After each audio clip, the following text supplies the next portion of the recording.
आपका ABP news पर मैं हूं आपके साथ शीरीन। शाम के 6 बज रहे हैं और अब वक्त हो गया है 5 राज्यों के सबसे बड़े चुनावी शो ऐलाने जंग का।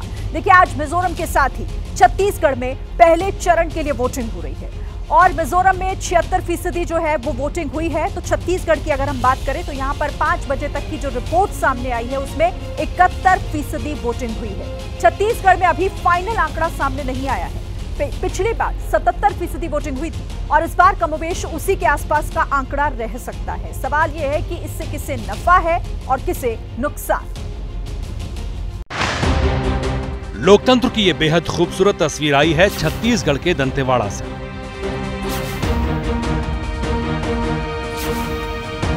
वही दंतेवाड़ा जो नक्सलियों का गढ़ माना जाता रहा है, वही दंतेवाड़ा जहां रात छोड़िए दिन में निकलना भी मुश्किल होता था। आज वहां लोकतंत्र मुस्कुरा रहा है। एबीपी न्यूज के रिपोर्टर रविकांत जिस बूथ पर पहुंचे वहां वोट डालने वालों का फूल माला से स्वागत किया गया और लंबी लाइन में खड़े होकर लोग अपनी बारी का इंतजार करते नजर आए। काम काज विकास के लिए वोट देते हैं। हम फर्स्ट बार आए हैं यहाँ वोट देने और दंतेवाड़ा का विकास होना चाहिए, इसलिए हम वोट देने आए। अपना काम है, नाम पर नहीं है, अपना काम है, अपना ड्यूटी है, अपना कर्तव्य मतलब यूज करना। खास बात ये रही कि सुबह से ही बूथों पर महिला वोटर्स की भीड़ दिखी। उम्र का बंधन भी लोकतंत्र के सबसे बड़े पर्व में हिस्सा लेने से रोक नहीं पाया। अब ये तस्वीर देखिए जो जगदलपुर से आई है। एबीपी न्यूज के रिपोर्टर ज्ञानेंद्र तिवारी जब इस बूथ पर रिपोर्टिंग के लिए पहुंचे तो वोटर्स की लंबी लाइन थी। ये देखिए, ये कतार, ये पूरी कतार महिलाओं की है। क्या सोच कर आई हैं आप वोट करने? कोई परेशानी आपको भी होगी? जी, परेशानी है। मतलब यहाँ पे डॉक्टरों की कमी है। डॉक्टरों की कमी है। आपको क्या लगता है किन मुद्दों के आधार पर वोट करने पहुँचती हैं? एक और है कि जहाँ यहाँ पर ट्रांसपोर्ट फैसिलिटी ज़्यादा नहीं है। बाय रोड हम बस से जाते हैं या रेल। फ्लाइट तो शुरू हुई है तो वो पर्टिकुलर डेज में है। यहाँ से रायपुर और जो वाइजेक के लिए अभी रिसेंटली स्टार्ट हुई है, बट आई डोंट नो कि स्टार्ट हुई है कि नहीं। हैदराबाद है एंड बस यही है, मतलब ज़्यादा फैसिलिटी नहीं है यहाँ पर। उधर बस्तर जो कि आदिवासी बहुल इलाका है, वहाँ एबीपी न्यूज की रिपोर्टर मध्या खान थी। बड़ी संख्या में आदिवासी महिलाएं छोटे छोटे बच्चों के साथ लोकतंत्र के उत्सव का हिस्सा बनने पहुंची थी। छत्तीसगढ़ की 90 में से 20 सीटों पर वोटिंग हो गई। पिछली बार यानी 2018 में इन सीटों पर 77% वोटिंग हुई थी।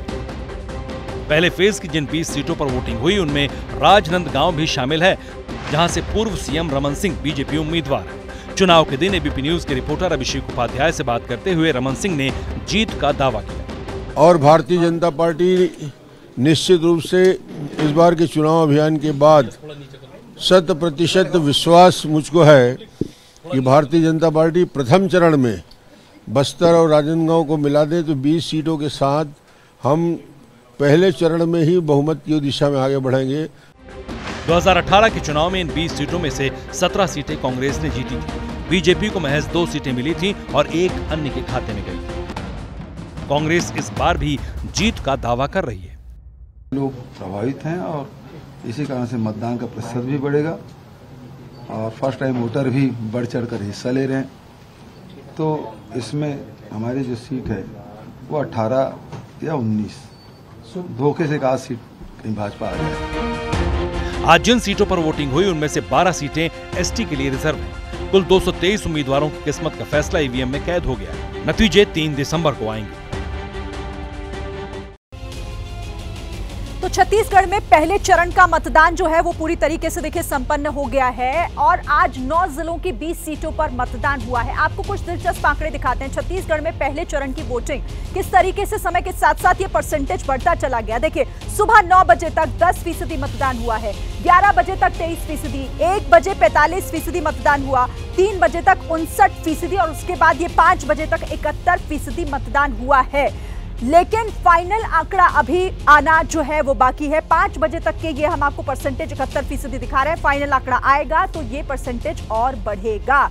और इसी के साथ देखिए, छत्तीसगढ़ की सियासत में महादेव विवाद ने किस तरीके से मुख्यमंत्री की मुश्किलें जो है वो बढ़ा दी हैं, लेकिन भूपेश बघेल को बैकफुट पर ला दिया है।